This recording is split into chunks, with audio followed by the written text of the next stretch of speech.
Okay, it's bridging. And sorry, that was a very chaotic opening. Okay, there we go. Awesome. Okay, we are now live. Sorry, that.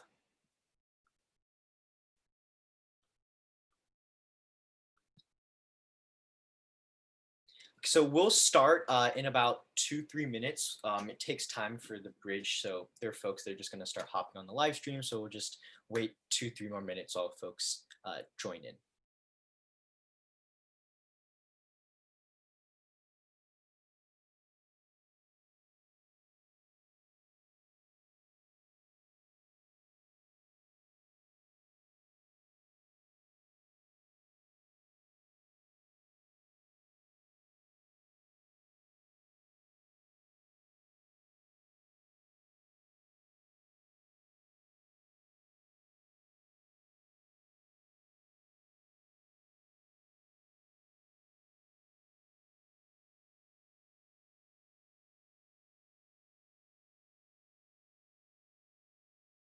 So I just checked the live is working. So again, it takes a second to buffer. So we'll give folks a bit more time to join.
Hey, Alvin. Yep. All right. I got in a little bit late testing my audio with you. All good. It's all working now, right? Yep. Okay, there you are. Okay, awesome. We'll start in 1 minute. Okay. So a question for you. Say we are on one particular solution and say among the stakeholders in one group, one person says something, can another person in the same stakeholder group chime in before you move to another group? Yeah. Okay.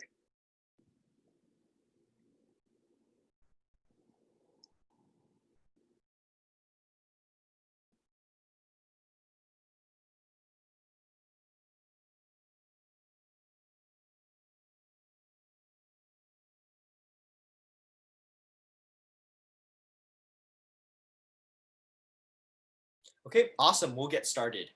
So first off, thank you guys and welcome back to the second panel presented by MSJ ASB and GENup Fremont. This will be a follow-up to the first panel, which we had roughly 2 weeks ago, that we really centered on collecting student testimonies and student voice and really reflecting on that student lived experience at Mission San Jose High School and discussing how we can really move forward. And that brings us to here today. A quick rundown of how this panel will work. It will end promptly at 6 p.m.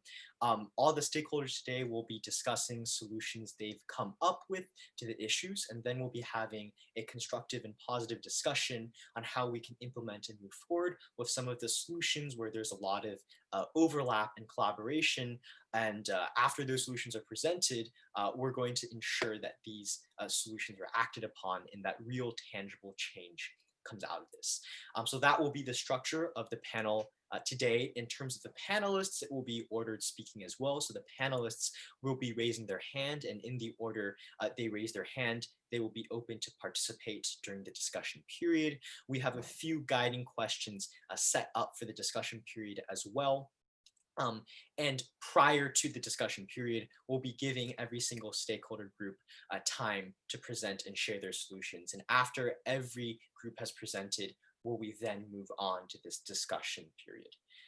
And yeah, that's pretty much it. So just to kick it off, and right before we get into the solutions presentation, let's give a quick introduction, because I'm sure there's some new folks that did not tune into the previous panel. So I'll go first. Hey guys, my name is Alvin Lee. I'm going to be a rising senior at Mission San Jose High School this coming year, and I will be the moderator for today's discussion. I'll go in order on the screen as I call. Karan, would you like to go next? Okay, hi. So my name is Karan Patel. I'm also a rising senior, and I will be another moderator alongside Alvin. Mr. Melsick? Hi, I'm Mr. Melsick. I teach science at Mission San Jose High School. Lindsay? Hi, my name's Lindsay, and I'm going to be a rising junior at Mission San Jose High. Mr. Evans? Hi, I'm Jeff Evans. I'm the principal of Mission San Jose High School, and I just want to thank the moderators and our panel members for doing this second panel. This is great. Thank you. Mrs. Nightingale? Hi, I'm Miss Gina Nightingale, and I'm an assistant principal at Mission San Jose High School. So thank you, Senator, for putting this on. Sarah? Hi, my name is Sarah Wang Zhao, and I am a rising junior at Mission. JJ? Hi, my name is JJ. I'm a rising senior at Mission, and I'm a student. Mrs. Benton? Hi, I'm Mrs. Benton. I'm a social studies teacher at Mission San Jose. Mrs. Stelly? Hi, I'm Mrs. Stelly Billman, and I am a teacher for the English department and peer resource. Mrs. Burbeck? Thank you, Alvin. I'm Victoria Burbeck Herrera. I'm a math teacher and the current president of the Fremont Unified District Teachers Association and parent of a former Mission High student. Mr. McCauley? Hello, I'm Jess McCauley. I am a teacher at Mission High in the special education department, and I'm the second VP for FUDTA. Hasika? Hi, I'm Hasika, and I'm a rising senior at MSJ. Ian? Hi, I'm Ian, and I'm also a rising senior here at MSJ. Mrs. Jensen? Hi, I'm Joanna Jensen, assistant principal at Mission San Jose High. Trustee Burke? Hello, I'm Michelle Burke, and I am a parent of the student at Mission and also a school board trustee. Mr. Rashid? Hi, my name is Irshad Rashid. I'm a parent of a senior at Mission San Jose High School and also the president of MPPFA, the PTO for Mission San Jose High School. Mrs. Tevlin? Hi, I'm Ms. Tevlin, and I'm a history teacher at San Jose. I'm also co-teaching peer resource with Ms. Stelly. Mr. Patel? Hi, everyone. Jayesh Patel. I'm parent of a senior at Mission. Andrew? Hi, my name is Andrew Gao, and I'm a rising senior at Mission San Jose. Tommy? Hi, I'm Tommy, and I'm also a rising senior at Mission San Jose. Mrs. Kumar? Hi, my name is Sai Kumar. I'm a science teacher at Mission San Jose High School. Thanks for organizing this. Superintendent Kamek?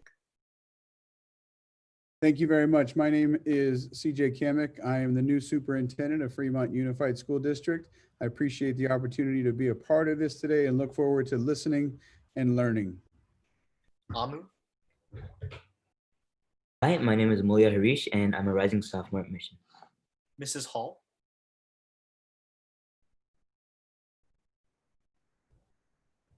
Hi, my name is Bridget Hall. I'm an assistant principal at Mission San Jose High School. Sabrina? Hi, my name is Sabrina Wu, and I'm a rising senior at Mission San Jose High School. Yusuf? Hi, my name is Yusuf Rashid, and I'm a rising senior at Mission San Jose High School. Zion? Hi, I'm Zion Khan, and I am a rising junior and the student board member of FUSD. Mrs. Padma? Hi, I'm Padma Gopalakrishnan. I am mom of a freshman as well as a senior at MSJ High. Okay, so that concludes our introduction period. Now we'll be going into the solutions presentation and discussions period, and each stakeholder will have a chance to kind of share and elaborate and discuss their solutions. So the students will be sharing first. The students have put a lot of thought into a lot of these proposals, and I hope they really serve well for today's panel discussion. So students, why don't you guys kick it off? Okay, so the first solution that we wanted to talk about today was the complaint process for FUSD. So over the past few weeks, we've been hearing a lot of input from students, parents, a lot of community members about the current complaint system. And we've been hearing kind of that there's a lot of burden on the family to carry it through to each step. And it becomes very difficult to actually get the concerns addressed or figure out if there's follow-up on those complaints. Like, I'm aware that there are privacy things that need to be had with the guidelines, but also students definitely need to know that their concerns are being addressed with their school, with the district, whoever is addressing their concern at that level. So our first ask would be to work with the union to renegotiate the contract to fix the complaint system and ensure there's more accountability and follow through with the end result of that complaint. A second approach that we came up with, more focused on the restorative justice facet, would be teacher evaluations, except this would not be any public teacher evaluation. This is purely a teacher evaluation that goes directly to teachers. Neither the admins, any district personnel, or the union can use this either for any purposes. Only the teacher in question that is creating the evaluation will be the one able to see this. The purpose of this evaluation is very, very straightforward. It's really just for there to be constructive feedback and a safe space for everyone to grow. And on that topic, we did a bit more research, and we found out there was a piece of legislation passed in August 25th, passed on August 25th of 2010. It's called SB 1422, and it was introduced, I believe, by State Senator Romero. I don't know if he still serves in the Senate anymore, but it's a bill on pupil surveys. And I'm going to read a short paragraph about this bill. And I do think this could be a great start on creating a safe space for both students and teachers to really grow together. SB 1422. This bill would authorize the student government of a school maintaining any of grades 9 to 12 inclusive to establish a committee of pupils and teachers to develop a survey by which pupils may provide feedback to teachers. The survey would be required to solicit pupil opinion on different aspects of a class and the effectiveness of the teacher of the class. The survey would be provided annually to teachers who would survey the pupils in the classes they teach. Survey responses would be highly confidential and made known only to the teacher whose class is surveyed. Administrators and school or district officials would be prohibited from viewing or having access to any completed pupil survey without the express written consent of the teacher to whom the survey relates. The surveys would be prohibited from becoming part of a teacher's personnel record, from being included in or used to influence the existing teacher evaluation process, and from being used for collective bargaining purposes. So that is a short description of SB 1422, and we do think that is a great place and an approach to start. So building off of what Alvin said, these teacher feedback forms would probably be periodic, so once a semester or once a quarter. But for complaints that need to be addressed immediately, we had an idea of creating a committee consisting of both students and teachers. And this committee would be dedicated to reviewing the complaints submitted by students and addressing these concerns with the teacher and student involved. So for example, if the committee got an anonymous complaint from a student who didn't believe that their teachers teaching methods were effective, then the teachers on this committee could speak to the teacher who the complaint was about, and they could have a discussion about it and bring it up. And also, if a teacher and a student had some kind of direct conflict, then the students on the committee could talk to the student and the teachers could talk to the teachers, and they can be kind of like a mediator. So that way admin won't be very involved. And ideally, this would be a permanent addition to the MSJ community. And we hope that it would help strengthen student-teacher relations with a restorative justice approach. So the next solution we wanted to discuss is based on a lot of the testimonies that we heard at the previous panel. So a lot of them were focused on microaggressions and implicit bias, and this is something that we believe is a very fixable issue. It's something that we can help improve with both, our students and our staff. So we would like to ask for implicit bias training during professional development for MSJ or FUSD staff.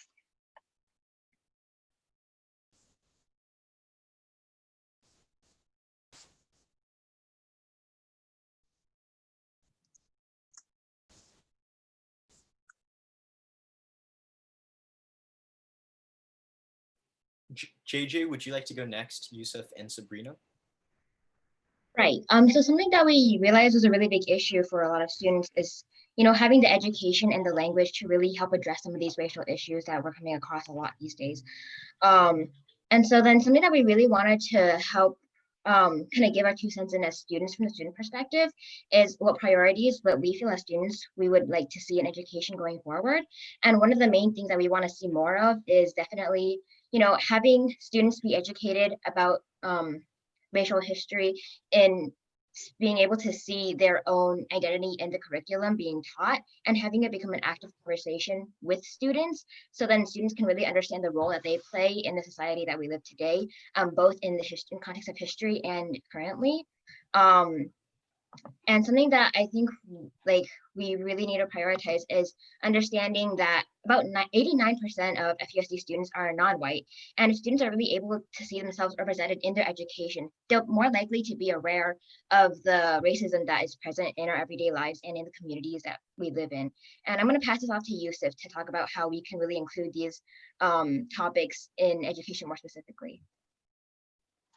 Yeah, so 2 tangible ways that we thought of to help with this issue was first to focus more on ethnic issues in our history classes, regardless of what race is involved in local context. I think it's important to focus on these issues so that we get a more nuanced perspective.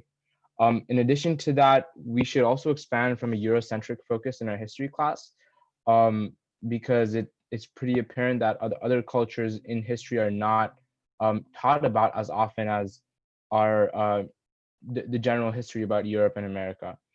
A more abstract way of going about this as well is in 2019, we had an event where a man who had witnessed part of the Rwandan genocide, he came and he gave an awesome presentation to the whole school. For me personally, and a lot of my classmates that I spoke with in my English class, that was really impactful, right? Because that was the first time that we had seen something like that admission, where we're getting the perspective of someone who's actually been in that part of history that's often overlooked.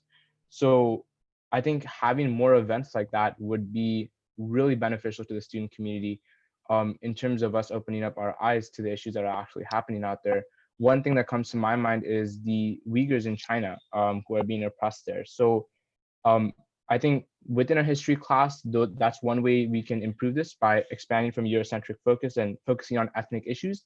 And then outside of that, if we can have more events from people who are experienced with history, that would also help us get a better perspective on this issue. Going off of that, another way we can help improve diversifying their curriculum is focusing on our English classes and the books we're reading. Only one of FUSD's grades 7 to 12 core novels is written by a non-white author, and that's only 5% of the books. In English class, we really dive deep into the meaning of books and educate ourselves and try to relate to the characters and understand why they do certain things. And that really helps put into perspective, and students can realize how important it is to be cautious of our actions and stop normalizing racist actions we have in our everyday lives as well as in the community. We can do this by including more books by Black, Indigenous, and people of color. Also, another thing that GENup is doing is they're leading a charge on implementing a required ethnic studies class to be implemented around 2024. The bill has passed the Assembly floor and is going to the Senate floor for a vote. To make it a reality, we need everyone to lobby and show your support for ethnic studies. This is a very good way to help people become educated and more aware of the world around us. Yep, and to add in, it is Assembly Bill AB 331, and Appropriations is visiting whether they want to pull it out of suspense, and this bill would make 1 semester of ethnic studies a required graduation course for all high school students across California.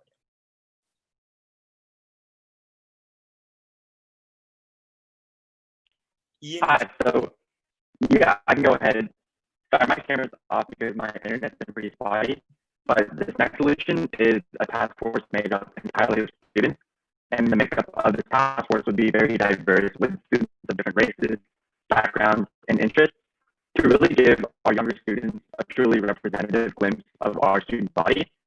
So students often come into Mission from feeder schools with the negative misconception that Mission is a terrible place where dreams go to die. And that stigma is a root cause of a lot of the issues that were mentioned during the last panel.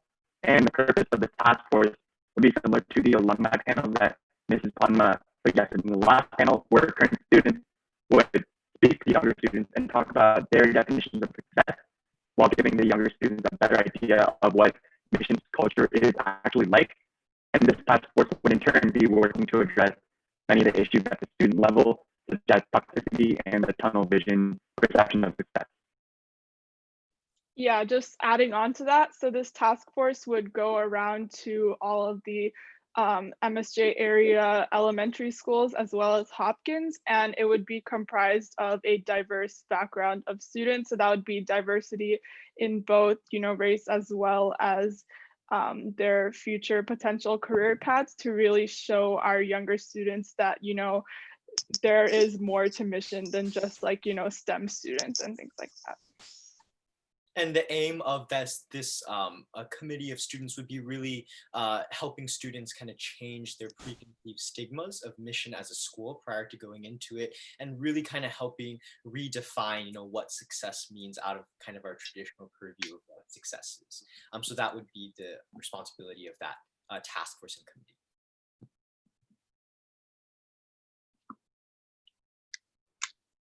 Tommy? Oh, okay. Yeah, so for our next solution, it's focused on the parental aspect. So we think that MPPFA really plays a very crucial role in helping kind of address a lot of these parent perpetuated stigmas. A lot of the pressures that students really face are pretty clear because they grow up in an environment where certain things like academics and collegiate successes are very much prioritized, which in some aspects that is an important facet of growing up, but on other aspects, I think there really needs to be a healthy balance of them, as well as really having conversations about mental health and mental health stigmas. And so we think that MPPFA is in the most prime position, but also has the biggest responsibility to help to take action to really address a lot of these long-standing parent perspectives on stress and success. So Tommy, would you like to take it away? Yeah. So our next solution is to have a mental health success assembly at an event early on in the year. So this could be May's Day, back to school night, or a dedicated separate night. The presentation would make it clear to parents and students right away that mental health is a priority for the school, as well as equip them with the tools they need to combat the competitive nature of the school. Amu? Yeah, so last time one of the problems that was brought up was the lack of counselors at school. So one solution we thought of that was to use parents in the community who are mental health experts or are in that field to be able to talk to kids and like could act as like extra counselors for the school. So obviously one problem with that would be like confidence issues, but they would act as like a normal counselor would, where they would disclose information only if it was like directly stop someone from harming themselves or others. And also these parents could help other parents in the community talk about expectations for their students and like how they can help them achieve their goals in a positive light rather than like in a negative light through force or anything like that. And Karan? Okay, going off what Alvin and Amu just said, Leadership 2 hosts an annual alumni panel where we bring in MSJ alumni from various fields to come talk about their career and experiences to students. We believe, and we were inspired by what Padma Auntie had mentioned in the previous panel, that by opening this panel up to parents and showing that other careers that are not as conventionally sought after by most parents at Mission are just as successful and fulfilling as the ones that they deem as successful and sought after. The MSJ Mental Health Committee also holds an annual mental health panel in an effort to destigmatize the discussion around mental health and to share student experiences with mental health at our school.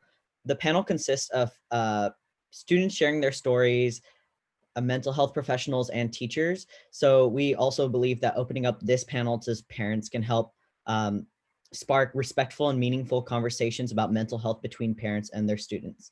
Additionally, a new MPPFA committee focused on parent outreach can organize workshops and webinars for parents only discussing mental health and improve the ways that they help their students grow and learn.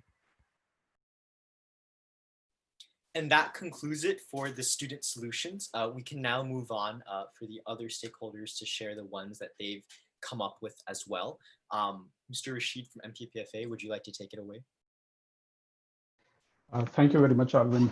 I do appreciate all the comments that have been made, and also do appreciate the fact many of the solutions that have been proposed by the students is perceived as that MPPFA can be an agent of change, and that is appreciated, and thank you for bringing those up.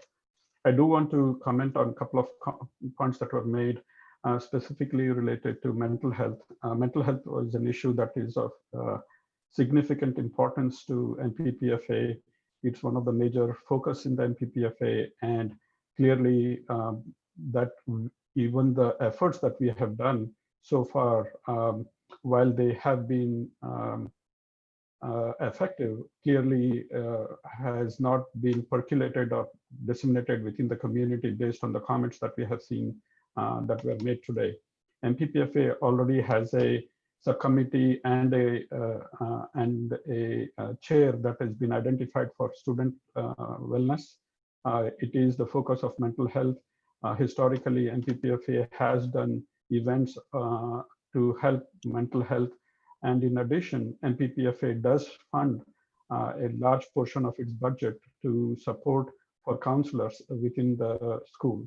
I do want to make a note of it for the community here, and that while it is been done clearly based on the comments, we can do more and we should do more, and we will take that recommendations that have been made. The second point that was made in the conversation is the focus on taking students to highlight that the careers outside of the STEM is also important. There are many, many beautiful, wonderful, very satisfactory careers that are possible outside of the STEM careers. And that was also identified last year as one of the areas that we need to focus. And MPPFA did fund a whole field trips for our students, for our rising and junior students, to go attend the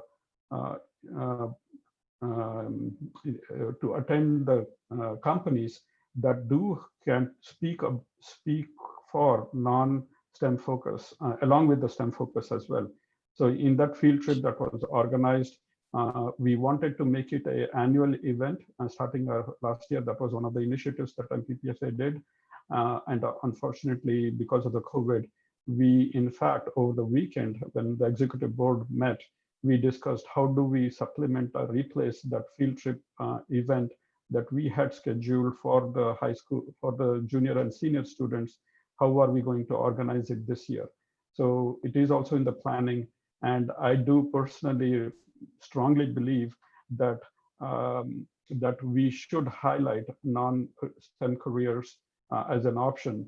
And just to give some examples, from what I recollect, last year, just in city of Fremont, there were 14 open positions in the fire and the police department that can provide a very successful career for our students if they want to pursue in the law enforcement or any of the other opportunities. So we did have scheduled a time for our police department and the fire department to come and talk to the students about opportunities such as those.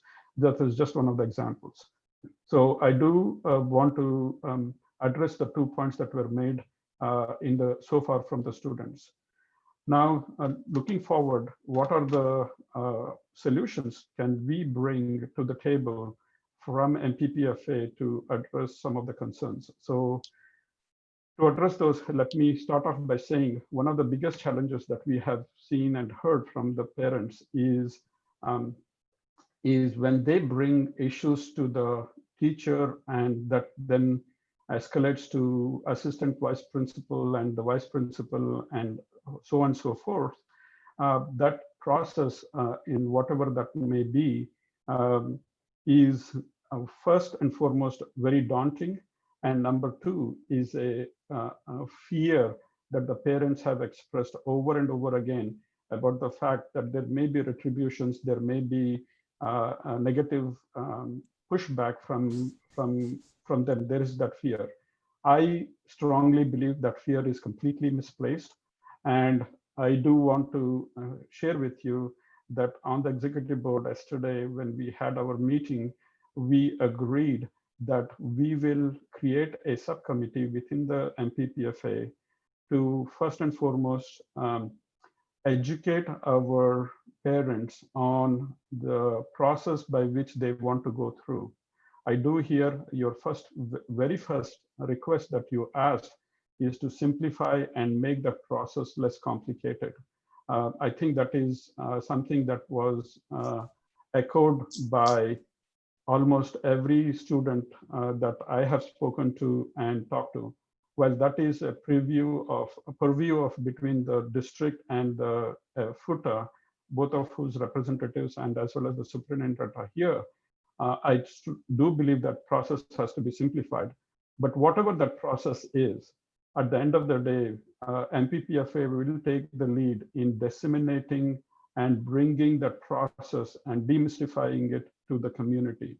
And we want to make it easy for our parents and our families to be able to help them understand what that process is. While that is an educational component, there is also a component that we want to talk about, which is to institutionalize a process by which we can, MPPFA subcommittee can play a more involved role in helping move the process along.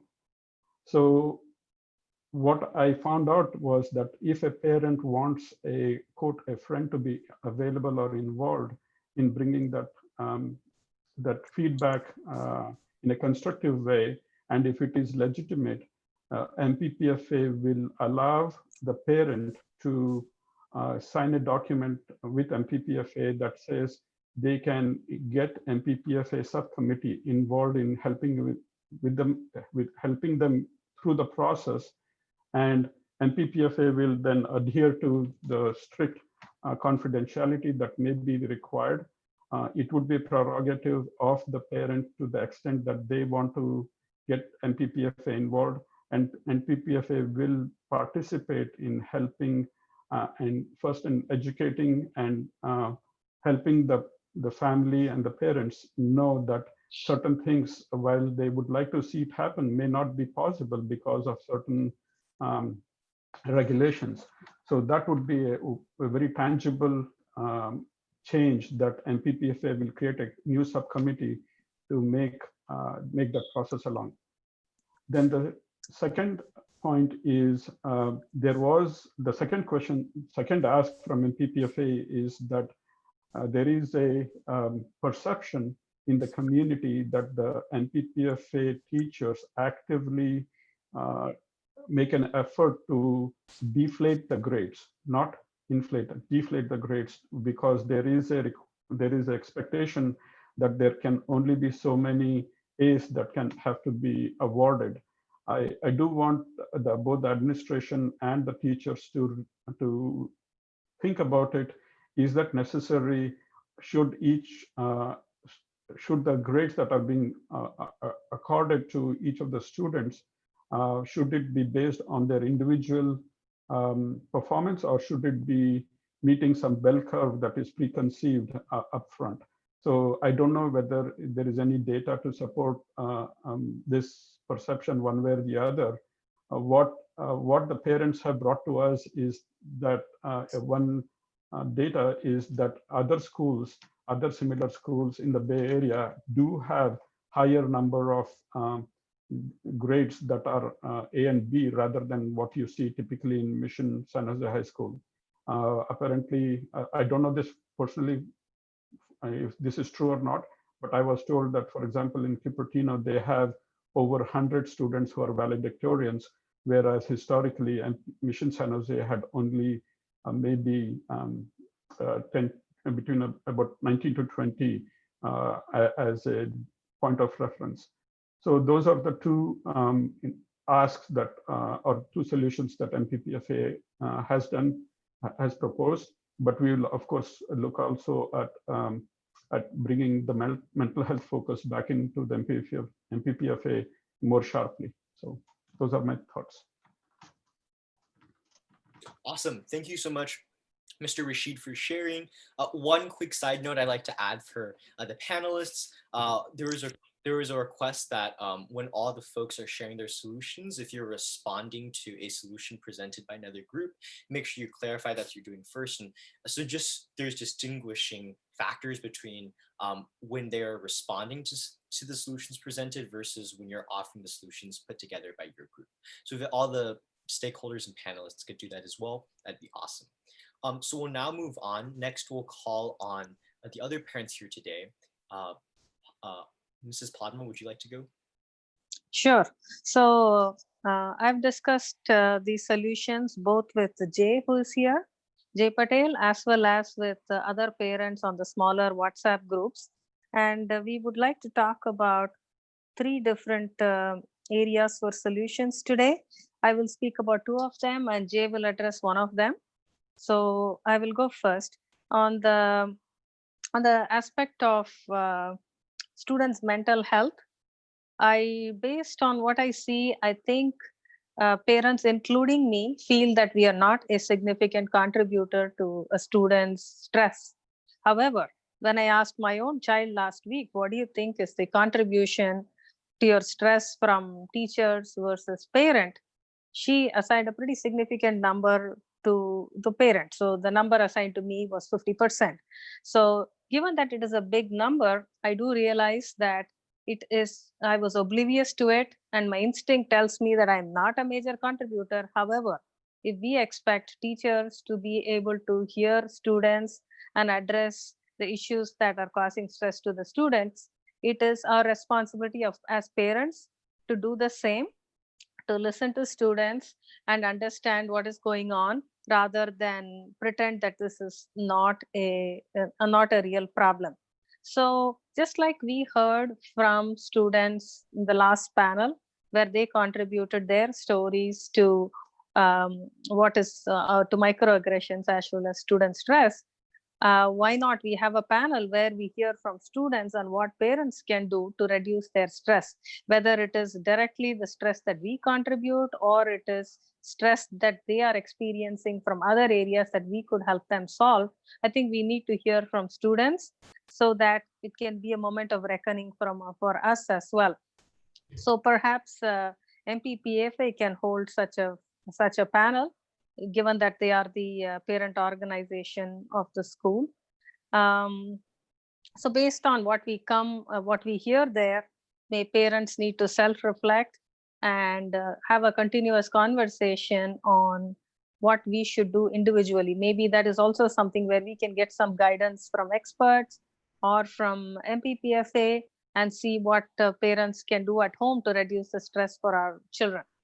So the next thing I wanted to talk about was reducing stress caused by academic policies. So on the previous panel, we heard many examples of methods that were practiced in school that were causing stress to our students, whether it is the way students receive points for participation, whether it is one student grading another student's work and finding mistakes and gaining points for themselves and losing points for the other student. Like this, I have heard many stories over the years in this community. So I would suggest collecting these kind of examples from students and having a separate committee of parents, teachers, and students where these are talked about. Now, when these were read out last time, Mr. Evans, I remember he said, nothing I've heard here today cannot be resolved. And I fully agree with him that these are all resolvable problems if we all sit together. I think for a very long time, these have gone unaddressed for one big reason. We have been told time and time again that you cannot tell a teacher how to teach and you cannot tell a teacher how to grade. Although those may be true, we do need to realize what is the effect of that on students. If we have the power over their grades and we have the power over how we teach and there is nothing anybody can do about it, it is causing a lot of mental stress on our students. And we do have to bear responsibility for that. We can't stay behind our argument of you can't tell us how to teach and you can't tell us how to grade. We cause a problem. It's up to us to resolve that problem for our students. So I would suggest setting up such a committee where we have serious discussions and what comes out should be applied across the school instead of going about it as something happening in one class and hence it's not a big issue. Let's come up with certain do's and certain don'ts, things that can be implemented through teacher training and emphasizing it repeatedly so that this becomes part of our culture, to be aware of what our actions are doing to what our actions are doing to our children, so that we address this and don't have to come back in a few years where we have another Ankush who has to come up and wake us up to what is going on in our own school. Let me see if there was anything else I wanted to say. That was it from me. So I will give it to Jay to add his solution. Thank you, Padma. Yeah, just to add to Padma, I want to really focus on creating more opportunities for students to provide feedback and overall establish teacher accountability. So really, there are two simple elements of this proposal, and I think this was already proposed by Hasika and Alvin as well. So number one, really create a simple survey that can be administered at end of each semester for each class. This will provide a voice to student community, especially the ones who are shy on the quiet side. Then the school administration collects this feedback and then use it to really design and come up with a training and development plan. And it would be great to share these plans broadly with the community. Second aspect, I think we've also discussed earlier. I know that a lot of parents are aware of the complaint process, but there's an overall feeling that the process is not really working well to get the issues and complaints resolved. So we need to create more trust and more accountability in the process. And I also heard that there's a fear of retaliation in this process as well. Awesome. Thank you, parents, for sharing. We're now going to move on to teachers. Mrs. Kumar and Mrs. Benton, would you guys like to share your ideas first? Sure, I can start. Are you guys able to hear me? Yep. Yeah, okay. So as a team, we discussed various solutions to address our community's concerns surrounding race, stress, and microaggressions. And as teachers, we made a very strong commitment because we want our students to be healthy If students are healthy and happy, it's a win-win situation for us.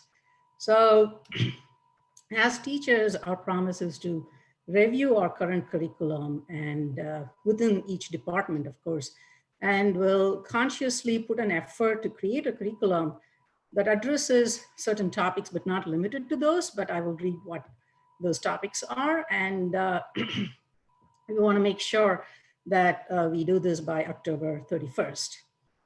So the first thing is calibrating competition. Now we are very well aware that there is a rapid adoption of social media and rise in inequality that has fostered unhealthy competition. Like our President Roosevelt said, comparison is a thief of joy. And we don't want our, the joy of learning to be taken away because of comparison. So we want to consciously put forth an effort to create a healthy academic environment where every student's effort is appreciated.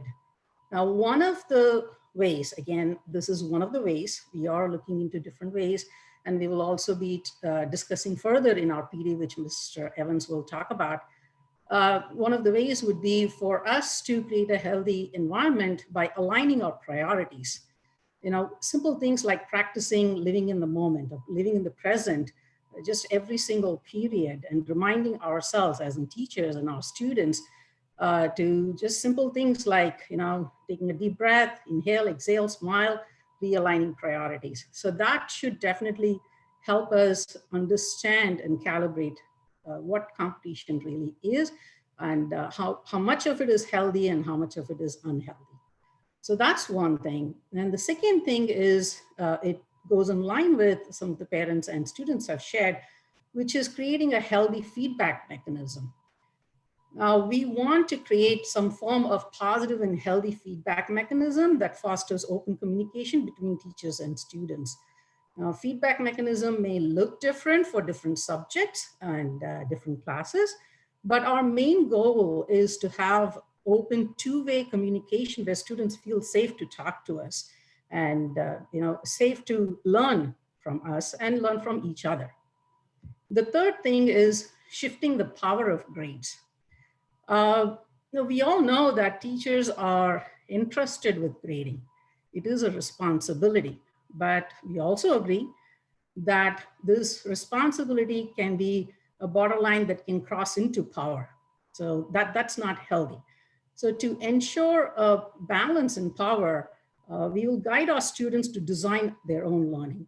We will help our students to find a purpose, stay motivated, be organized, self-advocate, and we will also help our students understand their gaps in a compassionate manner and also propose practical strategies, academic strategies and emotional strategies to fill those gaps. And the fourth thing is, and I would like to read what we have written because it's wonderful and I don't want to miss any of the information here, which would be updating the curriculum. Now, as teachers, we promise to review our current curriculum by department during a department meeting and to hold a joint meeting with our cultural diversity person in the district office and with curriculum and instruction, with the purpose being to update our curriculum to be more culturally relevant.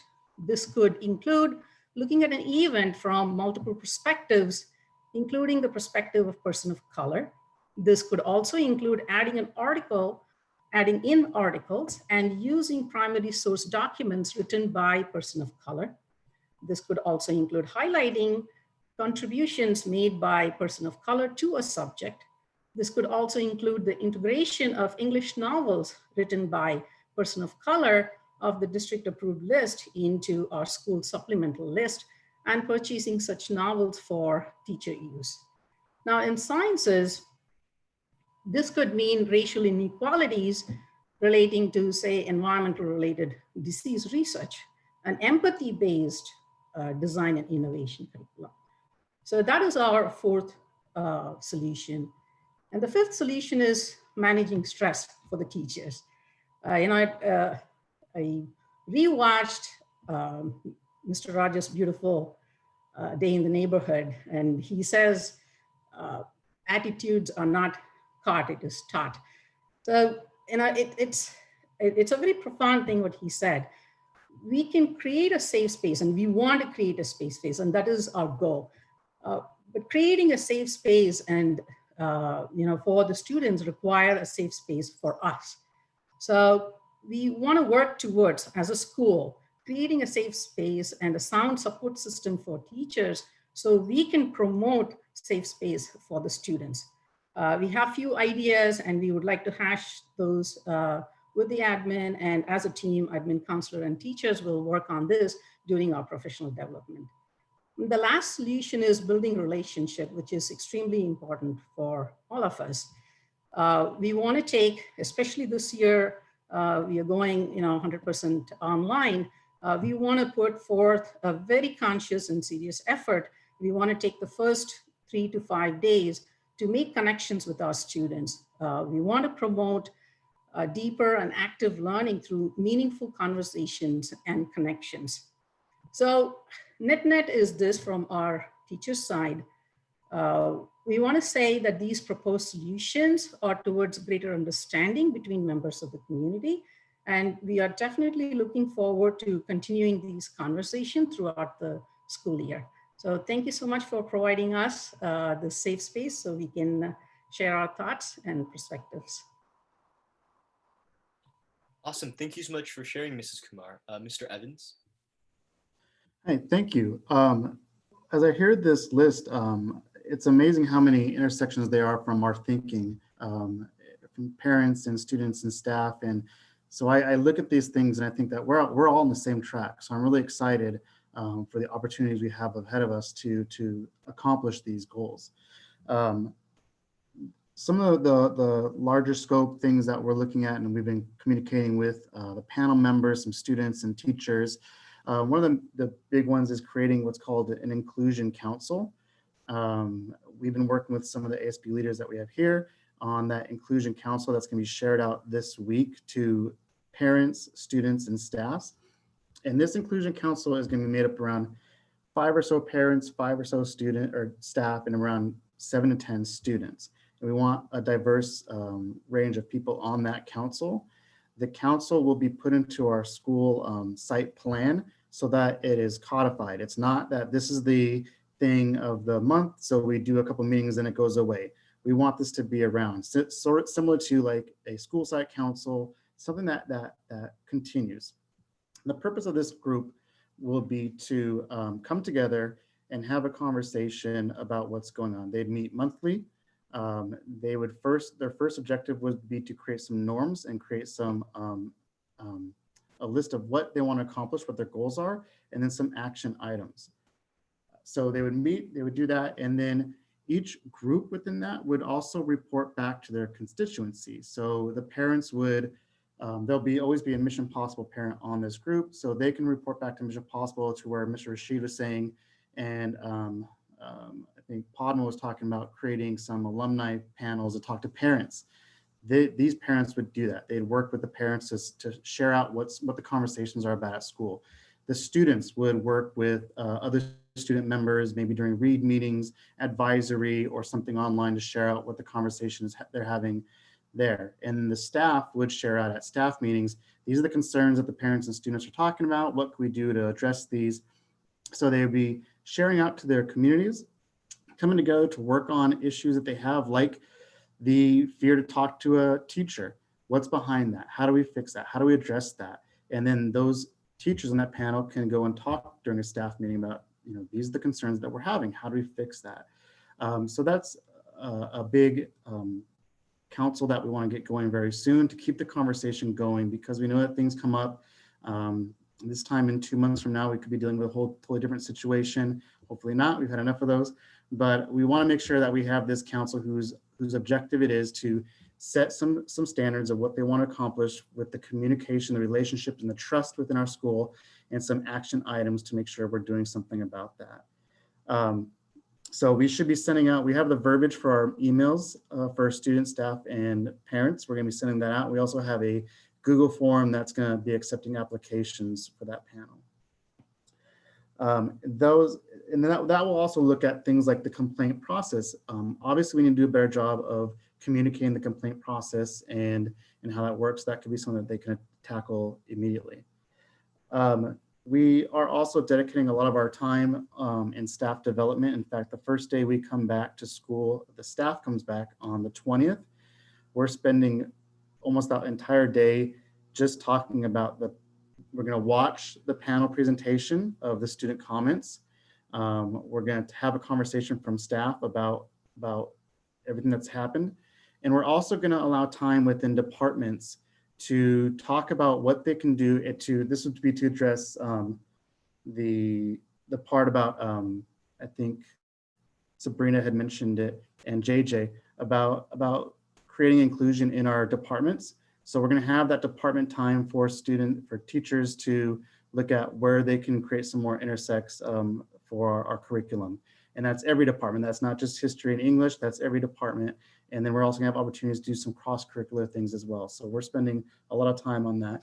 One of the things that I'm really happy with the new MOU that came out recently is that it's gonna give us an opportunity to create connections with students even before the school year started.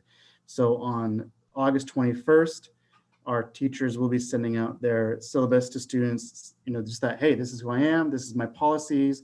We're all revamping our syllabus to make sure it fits an online model to give students some ease. These are the materials you'll need. This is the website you can go to. So that comfort level set in. And then on the 24th, we are calling students, checking in, making sure they have what they need, letting them know who we are, making those connections for first period classes that we know all our kids are accounted for. And then on the first day of school, we're just having a conversation. We're just talking about what's going on in our classroom. We're getting to know each other. We're not jumping right back in. We know that there's gonna be gaps that we have to fill in with the curriculum. We know that the work is gonna be daunting for this year in this format, but we wanna make sure that we take some time at the beginning of the year to really establish relationships, to make sure we're saying, hey, and if you don't understand something, now more than ever, please come and talk to us. Come talk to me. We'll have office hours, we'll have time. Let's get through this together. And as Ms. Kumar had said, really that first week is focusing on relationship building. From the counselors, admin perspective, it's making sure that our parents and our students know about the resources that we have available. We have our counselors, we also have a few more resources this year because some of our roles have changed a little bit. We also have our outside resources. So make sure everyone knows what those resources are and how they can access them. So those are some of the major things that we're looking forward to working on this year. And I think that we can do it all.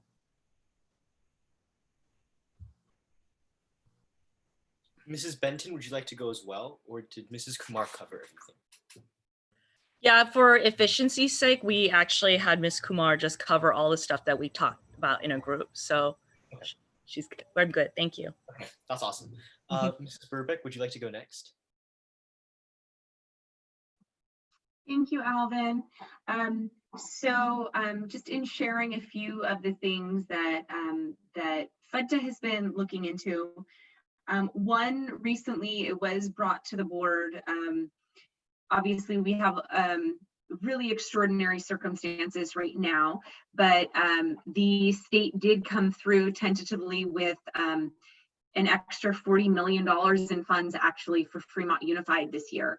So it was something that FEDTA had brought forward, and in speaking at the board meeting, that with respect to the budget, we should really be identifying areas that may be reallocated, or that we consider using additional funds for counseling, psychology, and therapy services, because telehealth, especially in a remote environment, actually has been explored and utilized. We also noted that there previously was a social worker in Fremont Unified, but that was discontinued almost a decade ago, so that there could be other areas of people that are really being of service in this area to our students. So that's one thing that FEDTA has been exploring, because all of our counselors and psychologists and anyone really working in those areas, their caseloads are in the thousands at this point, and they're really not able to do their work the justice it deserves on behalf of students. So in recognizing that, we're really asking the district to look at how they can best utilize funds to improve mental health of our students. Then next, I want to add to what Mr. Evans was just noting regarding the MOU. So there were a few items in the MOU, in the recent agreement regarding district learning that we agreed on. And so I'm glad Mr. Evans brought up that, yes, we had suggested let's in advance try to make those connections. The anxiety and anticipation is not as exciting as it is, okay, once I get to school, it's just gonna fall together. And so really just wanna echo Mr. Evans' sentiments there that we're really trying to get things out ahead of time and have those additional meetings, even up to and including parents in that, to be on the same page. So I'm really happy to hear that administrators are just as excited about that. Something else that was brought up regarding the complaint process, this is actually noted in the agreement as well that educators asked for. We worked on language that actually ensures that administrators will help to communicate with parents regarding appropriate utilization of the complaint process. So it's great to hear that Mr. Rashid is working on his end with parents, but then there should also be that connection with administrators, that there should be a transparency and a clarity with how to effectively utilize that process. Educator, just like everyone else, we're really in favor of transparency, and we want to assist the process in order to reach resolution and common ground building. Something else that was in the agreement, which we have underway now, is evaluating the bell schedules as they were in physical on-campus learning. And currently we have many sites that have been evaluating their bell schedule in order to create a block of an hour that would be a dedicated office hours time, or a block of an hour that may be the asynchronous learning. Because then we would know that students and counselors and psychologists and administrators, all support staff, would know that that would be time that would not conflict with that really critical live interaction and instruction that would happen during the periods. So something that we see a lot of the time, and I'll speak for myself as a math teacher, as well as from my experience as parenting a teenager, students are really hesitant to leave my math class, even when they're called out for an appointment from their counselor. They're really hesitant because they feel like they have to make that choice between succeeding in academics and taking care of their own mental health. So even though we have really amazing support staff and educators who want to do those check-ins, students are really minute to minute dealing with those competing interests. And too often we see that students are really, really feeling torn. They're not going to miss the science lab that day, even if they're really not doing well. And so we have a unique opportunity now, and that is what we're seeing educators do, is perhaps eliminate like a 13-minute read period, for example, and instead link that together with what might have been a tutorial, create a block of an hour that would be the asynchronous learning, where counselors know they can set up appointments with students and they're not going to otherwise interfere with their period structure, and students will no longer have to make that choice. So that's really a unique opportunity that we have through distance learning and that we're really excited about. So educators will be releasing as soon as tomorrow some of those adjusted schedules that really show that dedication and allow students to make healthy choices for themselves. So this, going back to being clear per Alvin's instructions, which I very much appreciate. Just in commentary more of what was brought up regarding the complaint process, I want to build on what Mr. Rashid had brought up regarding grades and the complaint process. So as a union representative, I have been involved in representing educators in the complaint process, and with very little exception, a complaint regarding a higher grade, it seems to be the sole utilization of the complaint process. So while this forum is regarding mental health and microaggressions, I would definitely be interested in exploring the idea that a student receiving a B+ versus an A-, does that itself constitute a microaggression? Does that in itself constitute what might be contributing to a mental health crisis. So I think that those are really interesting ideas, but I do want to make people aware that grades do tend to be the reason that people utilize the complaint process, not for microaggressions, which I would consider under the class of racism, which would fall not necessarily under the complaint process. And further on that, as Padma brought up, that teaching and grading not being able to be dictated perhaps by parents or students, I really want to emphasize from a teacher perspective and even from a union perspective, that cannot preclude students and families from utilizing the existing avenues, not only of complaints, but also of the investigation process as necessary to combat racism. The kind of things that were really, students were really courageous in sharing at our last panel, these are really not issues for complaints. These are really systematic issues that that I think it would be hard for any of us to argue do not constitute microaggressions and do not constitute things contributing to mental health. And so I'm really interested in looking not just at when we're using the complaint process, but how are we otherwise empowering our public education communities, like at Mission, to combat those things where they're not having to weigh that against the potential negative ramifications as so many parents and students have voiced. So I really want to thank everyone for sharing. Awesome. Thank you so much, Mrs. Burbick, for sharing. Trustee Burke, would you like to go? So there's a benefit and a challenge to going last, right, or close to last. But the first thing I wanted to say is that after the last panel, I felt hopeful because it seemed to me that everybody was on the same page that the status quo is not acceptable. That what we've been experiencing, whether you're a parent, a student, a staff member, a board member, we weren't okay with just going back to what has been. So that was exciting for me. And then hearing today more solutions and ideas is inspiring.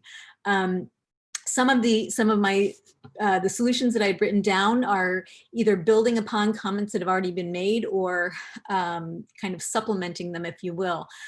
So my first thought was about the curriculum that we've all talked about. And I'm glad Ms. Kumar mentioned that it isn't just relegated to a social science or a humanities class, that we can really look at ways cross curriculum to embed different voices, whether it is in science or in world history or in English. And so we do have the supplemental materials process within FUSD, and I hope that we can utilize that. So whatever things that are adopted aren't just adopted for Mission, but that they're adopted district-wide. So I would be interested in getting more supplemental materials for the whole district that would benefit everybody. Part of that, and this came up with ethnic studies. So the district does have an ethnic studies course in our student handbook, but it's listed right now as only being offered at Washington, where are my notes? Washington, American, and Robertson. So I profess that I don't know the history of why it is or isn't being offered at Mission, but I think that's something that should be explored. And if it's something that can either be brought back or implemented at Mission, I think that would be a very good next step. We also have, of course, board policy. And this coming Wednesday at the board meeting, we're going to be looking at a very lengthy and valuable board policy on equity. So I might ask that everybody take the opportunity to look through that and provide comments on that specific board policy as to whether there should be changes or updates to that. And then there was some talk about the restorative practices and how that might end on and implicit bias. And I would suggest that that training not only happen for staff, but happen for students as well. Because I think often, and the students said this before, that sometimes as students, they were the ones who were perpetuating some type of academic bullying on their classmates. So maybe that implicit bias or restorative practices training would benefit our students in addition to the staff. And then finally, we had talked about, well, two things. One is the diversity of alumni that we have in terms of their fields that they take on when they graduate and go on either to a career or college. And a few years ago on our website, we had a little campaign, if you will, where we were asking alum to report back, and they submitted a picture and told us about what they were doing. And it was everything from working in Customs and Border Patrol to being a doctor to owning their own hair salon. And they mentioned things that they appreciated about their Fremont Unified School District education. So in addition to a panel, I think that something like that highlights the plethora of opportunities that our students have is really important, and it shouldn't just be relegated to the website, but it's something, because I don't know that people know that it's even there, but it's something that can be highlighted in a different way and just made more known throughout. And then finally, one of the comments that came up in the last panel was that our teachers, and this is not just true of Fremont, but it's true in California and nationwide, that students look at our teachers and they don't see themselves in their teachers. And I would love to see a way where we can have this sort of mini teacher training program within our own schools where students who might be interested in becoming teachers have the opportunity to work alongside a teacher to learn the fine art of teaching, and perhaps that would spur them to consider a career in education and look at different colleges with that in mind, rather than, oh, in retrospect, I wish I would have. It's forethinking, and I think that as staff, educators, parents, we can encourage our students to be thinking about a career in education, and there's no reason why it can't start right here in Fremont. That is it for now. Thank you. Yeah, thank you so much for all the different solutions and incredible solutions that all the stakeholders here have shared today. We're now going to be taking a quick 5-minute break, and coming back, we've been taking note of all the solutions that all the different stakeholders have been discussing. And during this 5-minute break, we'll be looking over issues that have a lot of intersectionality and that are reoccurring issues. And we're going to focus the discussion periods on those and see if we can move forward from there. Awesome. Thank you so much. Lindsay, would you like to get it set up?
all the stakeholders could start joining back now.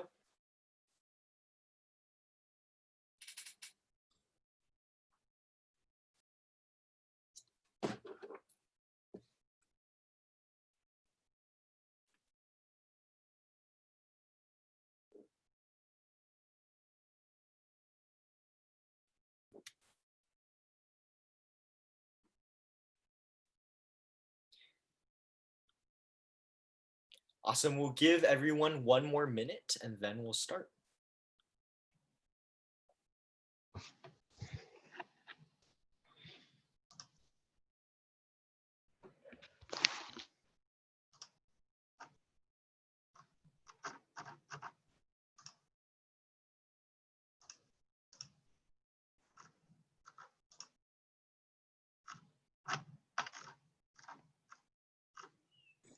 Okay, awesome. So thank you guys so much. I hope everyone had a good 5-minute break to kind of rest and do what they have to do. And we're now going to move on to the discussion portion. So we spent our 5-minute break really meticulously combing over all the notes that Andrew, Tushar, and Lindsay have been taking.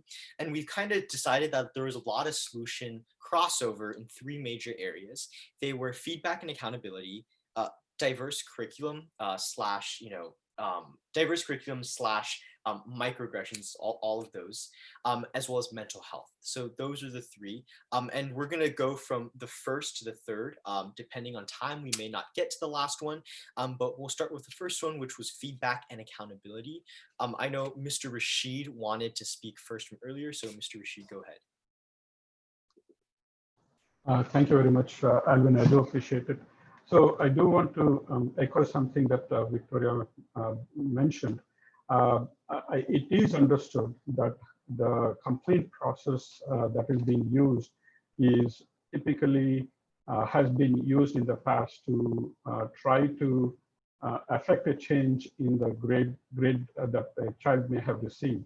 And clearly that is, we recognize that completely as a prerogative of the teacher, and MPPFA in its bylaws, when it is formulated, would explicitly preclude ourselves from such discussions, because that is not something that we want to be involved directly. And this is something that we also discussed in our executive board meeting, where the complaint process that we will choose to assist a parent would specifically be involved in anything that may be structural and widespread, that may affect a positive change through constructive feedback. I do want to acknowledge what Ms. Burbeck mentioned earlier, and not want to leave the perception that MPPFA is going to be involved in any such complaint process that may or may not involve with just purely a grade change request. So we understand that has been the point that also MPPFA will want to assist our teachers and educate them that such requests are not related to complaints. It is a conversation that the teachers and the students should have, and any such remedies that the teachers may want to provide is completely in the prerogative of the teacher, and it is not intended to be a complaint. So I do want to make sure that is clarified from at least from MPPFA's perspective. Thank you, Mr. Rashid. Auntie Padma, would you like to go next? I see your hand is raised.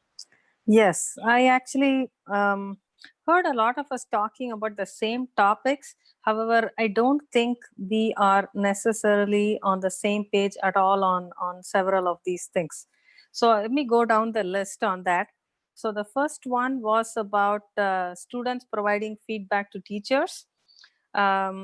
Alvin, you did say that this is something that's meant to be only between students and teachers, and that the administrators or anybody else is not going to have visibility to, I shouldn't say visibility, is not going to be part of that process. I have a problem with that. Now, although the feedback has to be directly from student to teacher, it almost also seemed like you were saying it is optional, that the teacher could choose to ask for feedback. What I would ask for is that students provide feedback to every teacher. It has to be from the student to the teacher. So it's not just something where some teachers may ask for it and some may not. It has to be provided to every teacher. And second thing is that there needs to be visibility to what are the nature of the issues that are brought up. So we as a community would like to know what is it our students are experiencing. You don't have to say which classroom it came from. You don't have to name a teacher, but we do need to understand what is the nature of the issues that are being brought up and how they're going to be resolved. Without that transparency and the feedback loop, just providing feedback from student to teacher is not going to solve these issues. Now, the other thing is you had said that is something that will not be accessible to administrators, and there may be reasons in some code why that is the case. I don't know what that is. And at this point, I simply want to say what is the right solution. The right solution would be for the administrators to be involved so that they can determine if there is any training or a development that is needed to address an issue that came up. If not, you lose that visibility. And I do think that is the role of the administrators to do that. Now, next thing is I heard students input about a committee that they would form that would contain students and teachers to which complaints could be raised, and then they would act as the mediator to get those resolved. So there again, there is only a power in such a process if there is transparency. At some periodic frequency, that committee would need to report out on what are the types of issues that came up and whether they were resolved to the satisfaction of the person who brought up the issue. If not, what was the reason why it was not brought up? Now, I think last time there was some statements that were made in the panel that made several parents feel that they were being told that they don't understand the complaint process. And they want me to tell this panel very clearly that all those people do understand that process. They don't need demystification of that process. They know what the process involves. They are just reporting that the issues that are raised are not addressed. Now, for example, Mrs. Burbeck said that most of the complaints are related to grades.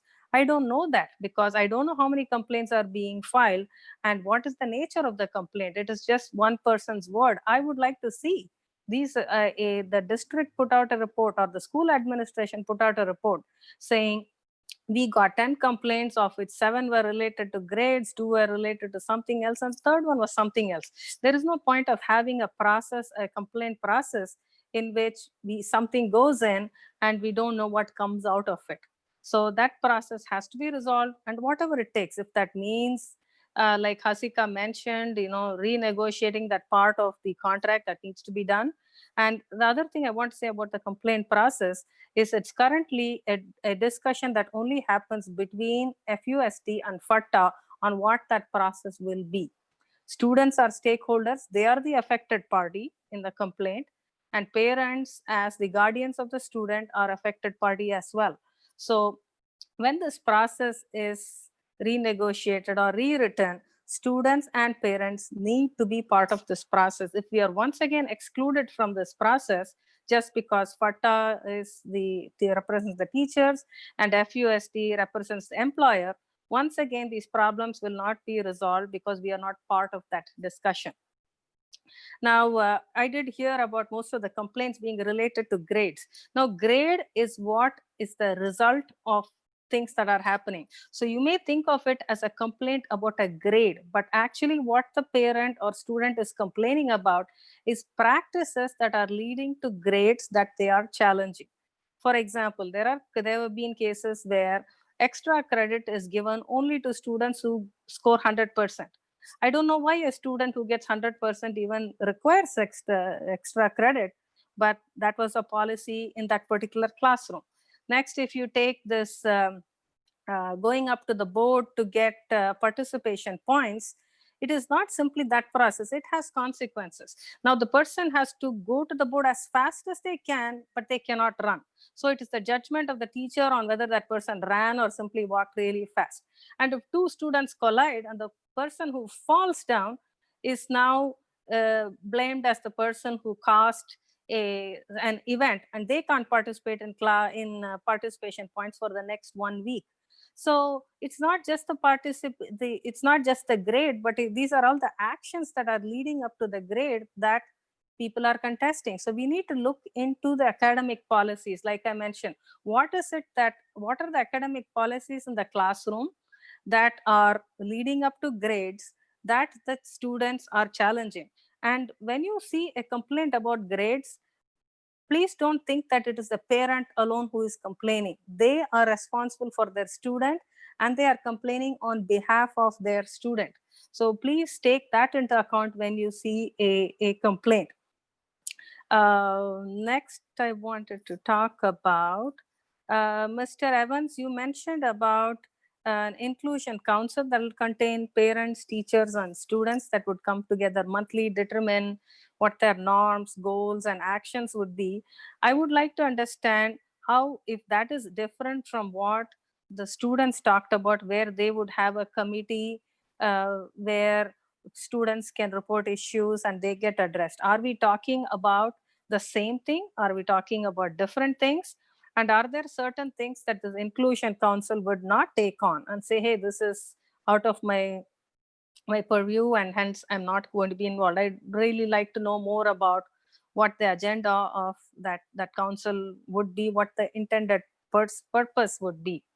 Last thing was about we having additional money for counseling and therapy, the $3 million that could be utilized.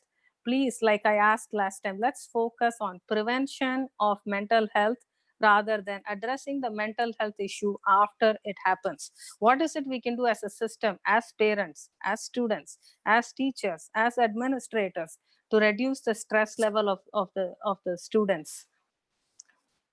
So I'm sorry, there was a lot in there for people to unpack. Maybe this is better to have, I don't know if it's better to have each statement addressed one at a time or how this is going to happen, but I got my chance, so I got everything out. Okay, thank you, Auntie Padma, for sharing. Hasika, would you like to go next? First, I just want to clarify the difference between the Inclusion Council and the committee that we were talking about. So the way we've envisioned the Inclusion Council so far would kind of be to oversee the implementation of all of the solutions that we've discussed here at this panel, whereas the committee that the students we brought up earlier would be just to mediate those complaints.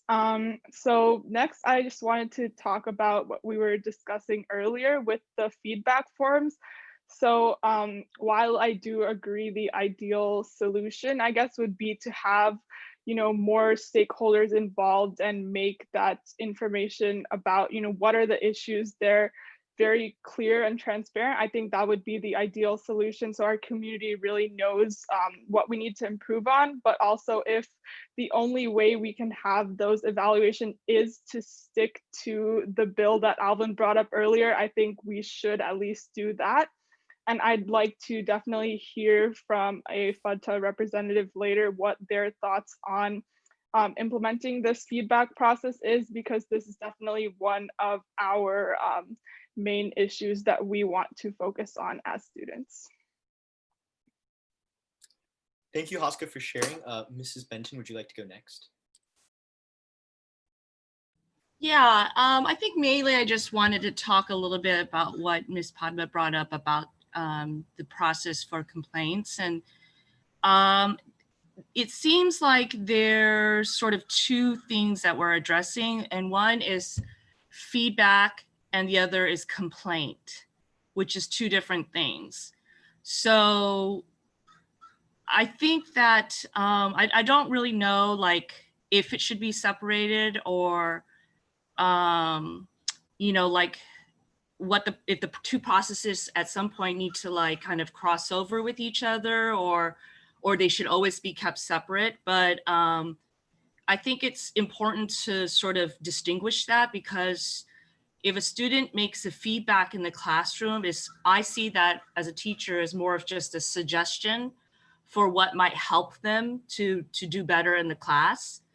But also sort of understanding that, when you're a teacher, you have lots of different learning styles, and you can't always implement an individualized learning lesson for each and every single kid. Although we would like to, it's difficult, right? So we have to sometimes kind of, unfortunately, kind of teach to the mean. But a complaint would be something I see as a lot more serious and has to be changed. And so I don't know if that's what other people feel as well. But I like what the students brought forward about having regular feedback, not just at the end of the semester or something like, but constantly, and then addressing that throughout the year and sort of discussing like why some of those changes can take place and why some of those changes can't take place, and really sort of having that transparency and opening up the communication and having like a mediator. And I guess the bottom line is it's great to have all these procedures for giving feedback, but there also has to be a way to make sure that there's follow through. So what I'm afraid of is what potentially could happen is a form gets created, kids fill out this required feedback form, it becomes a stack on the teacher's desk, and then nothing ever happens out of it, right? So I don't want to just create more process and more paperwork unless it's really going to actually help in creating change. So yeah, that's just, I just wanted to really just talk about that. Mr. Evans. Thank you. If you guys recall, this last year we went through a WASC process and we got a good evaluation, but one of the things that came out of that we took to heart was that they said, you do a lot of things at this school and you like to show off a lot of the different things that you do, but you don't spend enough time evaluating the effectiveness of them. So you guys do 100 different things, but if 50 of them don't work, then why are you doing it? So that came to mind when I'm thinking about these different groups that we're talking about creating: an inclusion council, which would be students, staff, and parents. And then MPPFA is creating a sort of an advocacy group, and the students want to create a liaison group between students and teachers. Let's make sure that we're all talking to each other too, because we don't want to, we have the same purpose, but we don't want to be doing double the work when we could be working together to streamline some of these things. So that's why on the Inclusion Council, we include a member of the MPPFA, so that way they can have that connection to talk to each other. So I think it's important that while we move forward and to, I think Padma's question about the what the different groups will be doing and who oversees who, I think it's about each of those groups have their own objectives and planning, but talking to each other to make sure that we're all working towards the same goals. And then also evaluating what we're doing, so we have some actual evidence of is what we're doing the right thing, is it working? And if not, then why are we doing it and how can we fix it? Awesome, thank you for sharing, Mr. Evans. Mrs. Tevlin. Just sort of bouncing off of what Mr. Evans said, everybody who has had my class knows how I feel about paperwork. But we had a process when I was in college that might work, and it would also increase collaboration, is that the teacher would give out and I know we couldn't do this, but the teacher would give out the evaluation form, and then they would leave the room, and one student would be tasked with dropping the evaluations off with another professor. And the idea was that professor and they would sit down together and go through the evaluations. It was done at the end of each semester. And the nice thing about it was that it was very non-confrontational. It addressed issues, especially for the newer adjunct professors. And the nice thing about it is that it was a conversation instead of it being evaluative, if that makes sense. So I would say, and it would be collaboration about, hey, I'm having trouble with this material, or I noticed that my students are struggling when I teach X. And that might actually bounce on something more long-term than just a stack of paper that will get lost in the maelstrom that is my desk. Thank you, Mrs. Tevlin, for sharing. I'm also wondering if anyone from FUDTA would like to speak as well.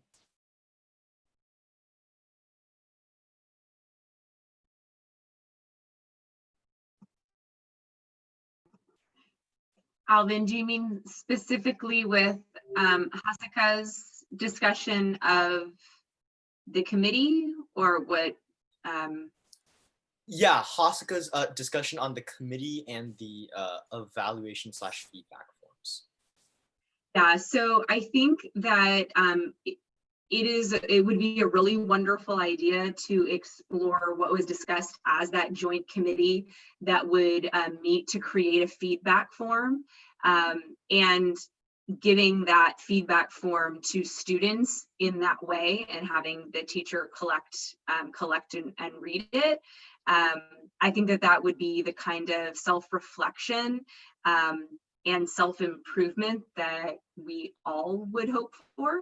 And if there's a way then that, because the nature of that is anonymous, and if that's what students are looking for, with the understanding that it isn't tied to evaluation as we understand it for overall job performance, but that obviously that is part of the complaint process as a particular outcome in our contract. A resolution within the complaint process actually can lead to negative negative evaluation for job performance. But in this case, that idea of coming together with students and educators and even administrators to develop a feedback form that everyone utilizes in their classrooms, but is kept within that space, I think that only positive things can come of it. So that would be something really interesting to explore. Yeah, awesome. Hasaka, would you like to share as well? Your hand was raised on my screen. Yeah, I just think it's really great to hear from Ms. Burbeck that it is possible to do these feedback forms, because that's something that we really want to see implemented. And I'd love to go ahead with, the Inclusion Council that Mr. Evans was speaking of earlier to create this form, and hopefully it's something we can have implemented this school year. And jumping off of that, I think those feedback forms, specifically with the SB 1442, I forgot the number, but I think is a great place to start, because it's a very collaborative way of approaching the issue, and it's very much restorative justice centered, so there's no consequences or punishments for any party. It's really an opportunity for all folks to grow together. All of us, need to always hear constructive criticism and constructive feedback to really grow as individuals. And so I think those feedback forms specifically developed between students and teachers, and administered only to the teacher and only visible to the teacher administering it, I think is a great start towards addressing some of the concerns that were raised today. Mr. Evans? I was just going to say, we had spoke as a team about doing something during PD, having a staff conversation about feedback forms, as well as first day starters, icebreakers, connection builders. So we have that also implemented in our PD.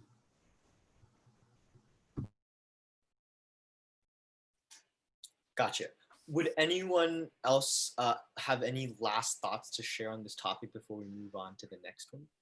Yes, I do. I do want to understand the complaint process is from the parents' feedback is broadly daunting, because one, it is not well understood, and number two, there is a fear that there is a retribution, right? So what I would like to ask, is there a simple FAQ about the complaint process that can be published, so that it is not so that it is well understood and can be shared with our parents in a way that is very clear. I'd like to see if something like that can be created and made available to MPPFA. We can put it on our website and make it easily accessible.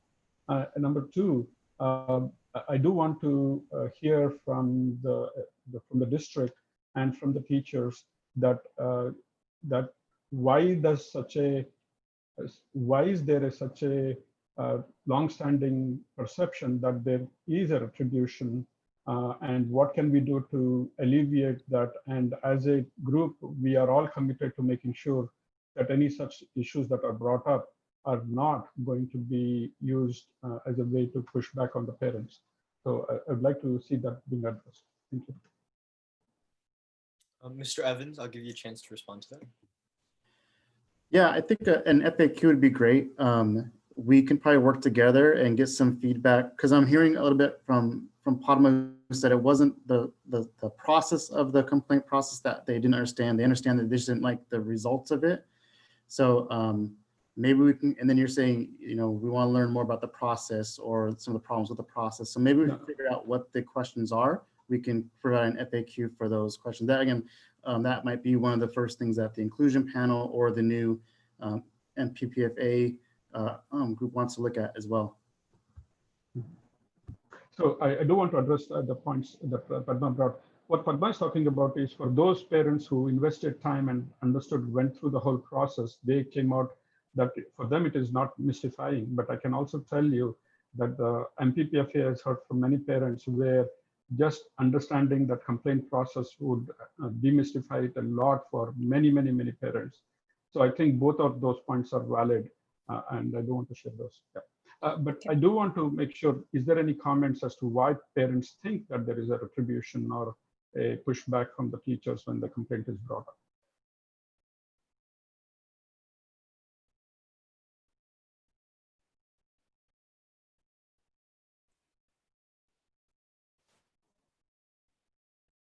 Anybody? I don't have an answer to that, but I think in the panel last time, one of the student stories was that somebody who brings up a complaint is seen as weak, and that their own classmates don't look at it positively. I recall something like that. I have not myself gone through the complaint process to know anything more about that. But I do have some additional comments to make on the complaint process. So as Hasika mentioned, the word is burdensome. The way that process is currently set up is it is the job of the complainant, basically the student and parent, to kick the ball from one place to the other to the other. It goes through its 5 stages, at the end of which the opinion is that it doesn't result in resolving the issue. So once the issue is brought to the teacher, for example, I don't know the process completely, but this is my minimum understanding. When there is an issue, it is the duty of the student/parent to set up a meeting with the teacher. And if it is not resolved, they get only 5 business days to then kick it to the next step. And then I think then administrator is involved in the conversation. And once again, if you're not happy, it's the job of the students as parent to kick it to the next step. So I'd like to see a change in process where if an issue is brought up, the teacher and the administration are identified at the same time. And if the issue is not resolved at the level of the teacher, then the administration needs to take it up to set up the next meeting, and they will know whether the issue is resolved or not. Then they would need to kick it up to the next level. So if you make the student or parent responsible to move it through every stage of this process, it appears to the student or parent that it has been set up this way intentionally to dissuade people from going through this process. So I'd like you to look at it from both sides, not simply from FUSD standpoint, that you want to be sure that the teacher has a chance to address it, and then next level, we understand all of that. But we would like you to look at it from the parent/student's perspective as well, to see how burdensome this is, and to make this process more friendly so that people will actually bring up their issues. And like I've mentioned again and again, we really want to know what are the nature of complaints that were brought up and how it was resolved. Everything doesn't boil down to grades. It may be the reasons that contribute to the grades that somebody is complaining about. Awesome. Thank you for sharing. For the sake of time, I'm going to call on Mr. Evans, and then Haska, and then Mrs. Benton, and then we'll be moving on to our last topic before we end today, just so we can hit other issues as well. Mr. Evans. I'll be real quick. I just want to kind of put a bow on the complaint process too. It's also important to remember that when there's a complaint made and the resolution of that complaint was not what the parent or student wanted, but the resolution was explained as this is why, this is the final outcome, it doesn't necessarily mean that it's wrong and it has to go to the next step and the next step and the next step. So part of the process too is once that complaint process is done, then also reacclimating within the classroom, because obviously there's a complaint that's been made. So now we need to focus on the relationship. The complaint process happened, it's been decided. We can start focusing on the relationships. That way we can move on with the student, teacher, and family within that classroom for the rest of that school year. So that's also another thing that we need to work on as well. Asiko? Yeah, I just want to really quickly address what Mr. Rashid was talking about earlier with, why that fear of retaliation is there.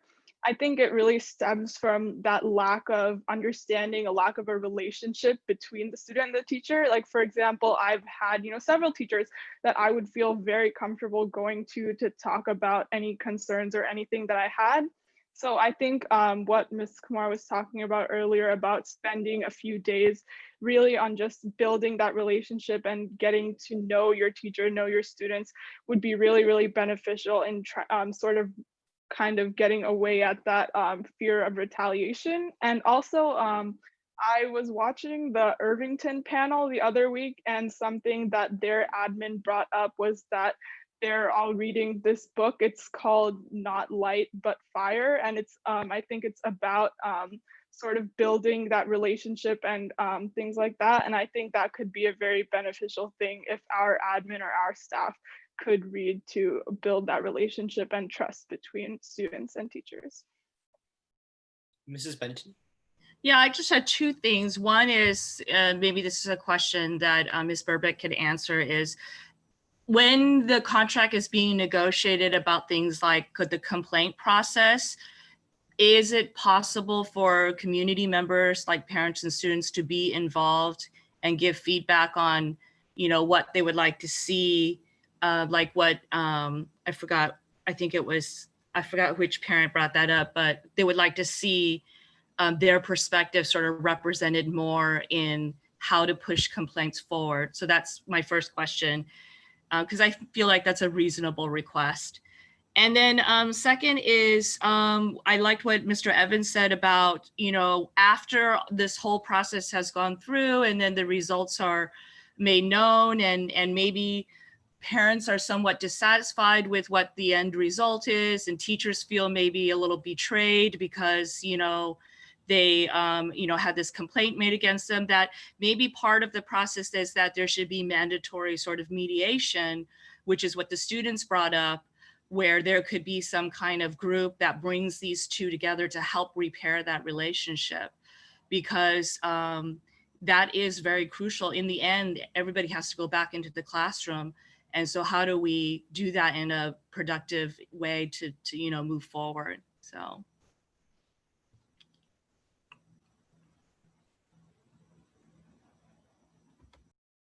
Mrs. Burbick, would you like to respond to that, or? I think that it would be appropriate if we wanted to have a separate venue for discussing kind of complaints or feedback. If that seems to be the wish, I think I'm still lacking some clarity on the complaint process as it relates to microaggressions and mental health. But maybe if we have a separate venue that talks about the complaint process, it could be a little bit more clear at that time.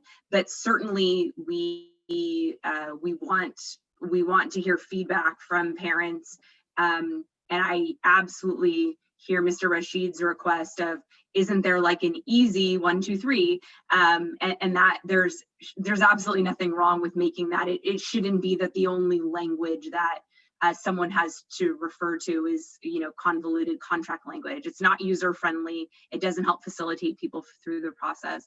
So if there isn't something already district created, that's certainly something that teachers can work on with the district in order to comply with what educators asked for as part of the agreement, which is helping administrators work with parents to make sure that their needs are met for their students. So I think that that's entirely within reason, and we would happily participate in that.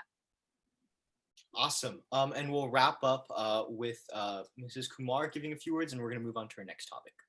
Mrs. Kumar. Thanks, Alan. I'll be real quick. I heard everybody really, really good points. One thing I would like to share is that there is this generic perception that teachers don't care. But I would really, really request all stakeholders in the community to reconsider the perception that they have about teachers. We teachers, for the most part, I would say definitely, we are very student-centered. Our styles may be different, but our focus is so much on the students. I can tell you just as an example, if we have 50 hours of meeting, 49.9 hours go into just discussing what can we do to make things better for students. And almost on daily basis, we reflect on the student stress, how we can modulate, what we can do better. And again, the style may not be exactly the same, may not be agreeable to everybody, but in terms of intent, I do want to communicate that our intent is very much well aligned with what parents have as well, which is the best interest of the student's success and happiness. And I'm a parent as well. My kids went through K through 12 education system in, in this district. And so I understand the joy of parenthood. I understand the responsibilities of a parent as well as an educator. And I just want to say that please give us an opportunity to build trust and connection with our students. And students want to do the same thing as well with us. When students self-advocate and talk to us, it makes that bond even stronger. So the more students and teachers connect with each other, there is a special bond there. And let me assure, a lot of my colleagues, including me, chose this profession because we want to work with our students. And we are very blessed to have students like we have. And that is, of course, thanks to the parent effort. So kindly do consider that we teachers work hard and we do want to connect with our students, and please give students the opportunity to connect with us. Thank you. Thank you so much for sharing. Now we're going to move on to our next topic, which is diverse curriculum. Yusuf, would you like to begin? Sure, thanks, Alvin. Yeah, I think going off of what we had said previously in the first part of the call, really figuring out ways of how we can implement this hopefully in the upcoming school year and obviously in the future. I would also like to make a brief clarification. I think in the first part, I accidentally said US-centric for one of my points, and I meant to say Eurocentric, so I just want to make that clear. But I would love to hear from like the teachers or the admins if what they thought on the ideas for, including history books with a more diverse approach, English books with authors that are not non-white, and our events that give students a better perspective on worldly issues like the Rwandan genocide event that I mentioned previously. Mr. Evans? Yeah, thank you. Prior to being an administrator, I was a history teacher here for many years. So history and inclusion, history is near and dear to my heart. And so on the Curriculum Council, we've been working for a few years to create more inclusive textbooks. We just adopted a brand new US history textbook that has, it's up to date now, so it has everything in it. As I said, we, during our PD, are going to allow for time for our departments. We've already started the conversation with our ILT, our instructional leadership team, and they've shot out some great ideas. And we're going to allow for time during our PD to, and ongoing, not just this one time at the beginning of the year, but to look at where we can make the connections, like Ms. Kumar said, looking at how environment affects culture and sciences. So it's not just to history and English, but we are having those conversations already. Sure. Mrs. Benton? So Alvin, I teach world history, so it's like, all we do, right, is talk about everything going on in history that is, I hate to say outside of European history, because I think that's part of the problem. I guess that's what I wanted to bring up is this, and it kind of goes back to what we talked about earlier as far as ethnic studies goes. And ethnic studies, I used to teach ethnic studies, and I think it's an important class, but I also think that there's a little bit of a danger of having an ethnic studies class, because then it relegates that responsibility to teach a diverse curriculum to just one class. And if people don't sign up for it, then they don't get it. So I totally, completely agree with what Ms. Kumar said about including curriculum in a way that it's all over the place. It's not like just, okay, now we're going to talk about, you know, this particular person because they are not European, and we need to include that in the curriculum because we've been told to not have a European-centric class. That it has to be taught in a way that's integrated, because that is how it happens. The world is integrated. It's not separated into different ethnic groups where we're now functioning in the African American world and now we're functioning in the Asian American world. It's like, no, that history is completely intertwined together and should always be taught that way. And so I just wanted to bring that up, that to just be aware of sort of diversity curriculum doesn't just mean let's throw in a person of color author. We have to talk about it in a very, it's a very complex issue, and it should be taught in a very complex way. So, Mrs. Stelly. Yeah, thank you. I agree with Ms. Benson completely that it needs to be real systemic change, not just here's a lesson that everyone has to teach kind of thing, because we know that doesn't work out. It really has to come from all angles and in all subjects. As part of the English department, I wanted to speak to this, I think it was Yusuf who mentioned the Rwanda genocide speaker. That's part of our 10th grade curriculum for our 10th grade English students. They studied the novel Night, so it deals with the issues related around genocide, and we try to bring in a speaker each year. Previous years, we've had Holocaust speakers, and now most recent speaker we had was the Rwanda genocide, and that is a plan to have every year as well as part of that 10th grade. And we actually have a great resource through Facing History in Ourselves that has excellent curriculum that we pull from and resources, and that's how we reach these speakers. So that's something we're going to continue on, and definitely can look at a way to integrate that more. Awesome. Thank you. Sabrina? Yeah, so I really agree with Ms. Benton's point about having a really comprehensive education about race and equity, because that's definitely something that's not really just confined to just ethnic studies. It's something that we need to practice every day in our lives. I think one priority would also be to, like, you know, make sure students really have a critical consciousness and the ability to identify and, like, you know, address issues of inequality when they see it around them. And that definitely goes into, you know, addressing inequality in all facets of education. For example, when Kumar mentioned about, you know, having seeing how to examine race and other subjects beyond just English and history, I would just ask, what are other ways that we can really include a more comprehensive education, and how can we really keep track of these things? Because with such a wide, you know, broad spectrum of education going on, with each different teacher, you know, having their own way of relaying this information to students, I think it's something that we need to kind of keep track of and make sure that we're doing this continually, and it's a, you know, progressing and developing topic in education. And I would just ask that we have some more clarification on what type of comprehensive education we're trying to look at and how we can really make sure that we're keeping track of this progress. Hasika?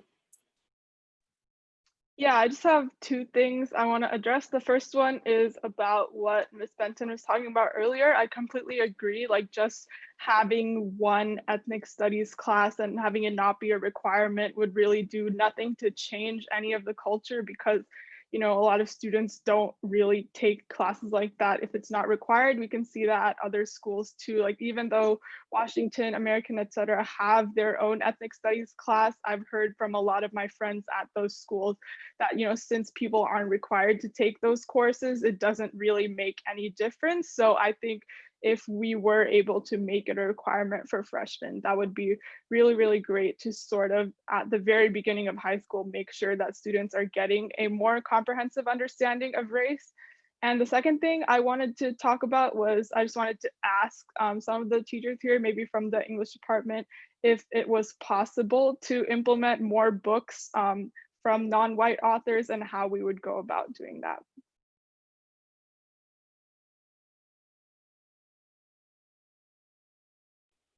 Ms. Stelly, would you like to speak? Yeah, so how our book situation is right now, we have a list that's selected for core novels, which teachers must teach in each grade level. And then we have supplemental books that our school has purchased that teachers can choose to teach from. And then there's a district list that is very comprehensive of books that have been approved. Those are ones that we have not purchased for our site, but they're approved out there. So one of my goals is to work with my department to go through that very long list and see what books we can pull into our curriculum and look at purchasing those for our school. So then our teachers have direct access to pull in more novels from people of color. Mr. Evans? I can give a brief history of when we lost ethnic studies at this school. It was a couple of years ago, and we had a teacher that taught a lot of classes of it, and then she went somewhere else, and then it got smaller and smaller each year until the last year we offered it. We had 12 kids sign up for it, and we were also pushing a new class called Women's Studies that we have now. That's a very successful class. It's gone from one class to I think 2 or 3 classes now each year. And so when we had those 2 classes, though, we couldn't run a class with just 12 kids in it. And we also didn't want to sacrifice women's studies class because we were trying to get that one off the ground. So we built the women's studies class, but unfortunately it was at the sacrifice of ethnic studies. If we brought ethnic studies back, though, which I would love to do, we would need to make sure that it's a student-driven schedule. So we'd like to see students sign up for it as well. So, maybe there's something in making it required, maybe not, but as far as an elective class, how do we get kids to sign up for something like that? Sarah? Yeah, I've heard a lot of really great ideas on how we can better diversify our curriculum. But I remember that when I was working with GENup on implementing the ethnic studies curriculum, a big concern we had was that because especially during this pandemic, when teachers are already under a lot of stress to have to adapt all of their curriculum to online. So I'm not too clear on like some concrete action steps for how we can approach this coming school year, or what the next action steps are really. So it'd be great if I can hear some of that. Yeah, I'll jump in here real quick. I think we've been hearing a lot of discussions on ethnic studies, and that's why, once again, going back to what JJ said, if we're all really, really, truly passionate about ethnic studies, that's why I really, really urge everyone follow AB 331, authored by Medina in the Assembly. Again, the appropriations is deciding on it by August 20th. If it goes through appropriations and goes to the Senate floor, and it will very likely pass the Senate floor because it passed the Assembly, it could be signed into law by Newsom as soon as September 30th of this year. And again, this law would mandate ethnic studies as a required graduation course to receive your diploma for all high school students, both private, charter, and public students. And it requires 1 semester of ethnic studies. So if we're looking for a tangible way to get ethnic studies, there's one sitting right in front of us. And it's a democratic legislative process that all of us can come together for. So if you want a direct action, call the Senate Appropriations Committee in California, specifically our chair, Senator Portantino. But moving on to the second point as well, there was talks about, kind of more books kind of by authors of color. And I think that is something I know Ms. Stelly mentioned last panel that was something the English department was exploring as well. So Ms. Stelly, do you think if you could share a bit more on whether it's feasible for this coming school year to really see if it's possible to implement something like this? Yeah, so with moving into online learning, distance learning, I think that gives us an opportunity where we can pull in resources that are online of people of color, like articles and short stories, poems. All of that is very easily integrated into our curriculum now that we're in this online setting, because we don't have to have a hard copy to present to our students. We can use forms of PDFs and things like that. So I think that in a way helps us a little bit.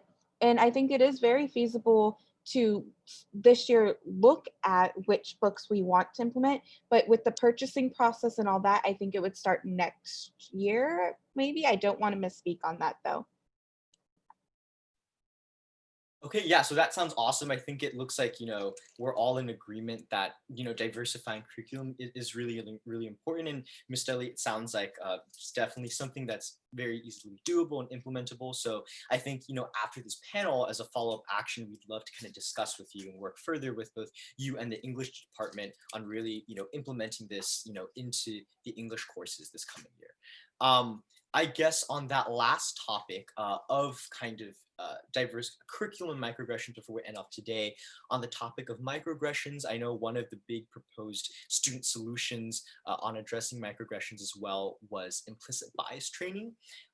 So Mr. Evans, I know you had some thoughts about that. Would you like to share a bit more on that?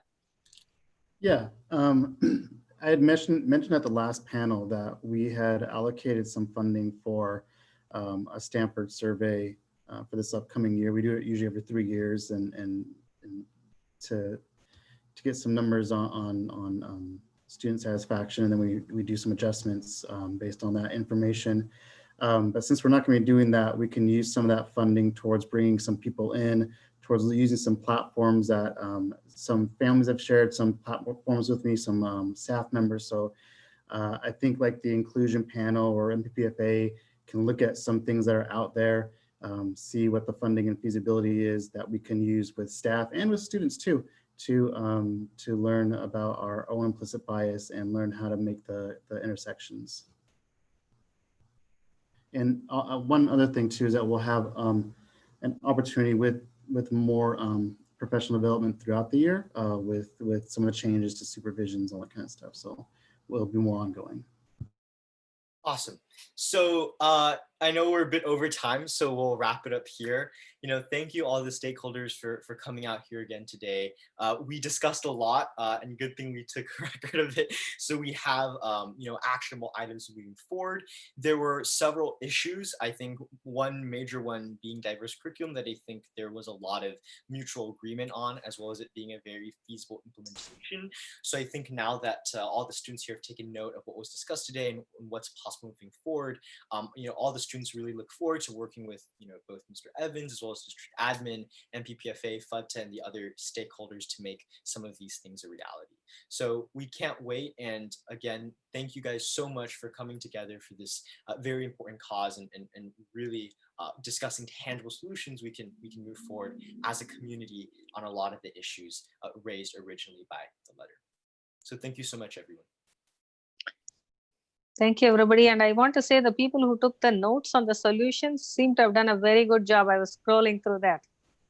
Yeah, and we will be cleaning it up a bit and tightening the language. And after, we will be sharing all the notes that we took today out. So for transparency purposes, folks can see what was discussed. So again, we should give a big round of applause to Andrew, Lindsay, and Tushar, because the notes are very, very clean. It's in that perfect format too that all of us like. That perfect outline format. So awesome. So thank you once again, everyone, for coming out here today. And we look forward to working with all of you on moving a lot of the solutions and action items we discussed today forward. So thank you, everyone, and have a great rest of the evening.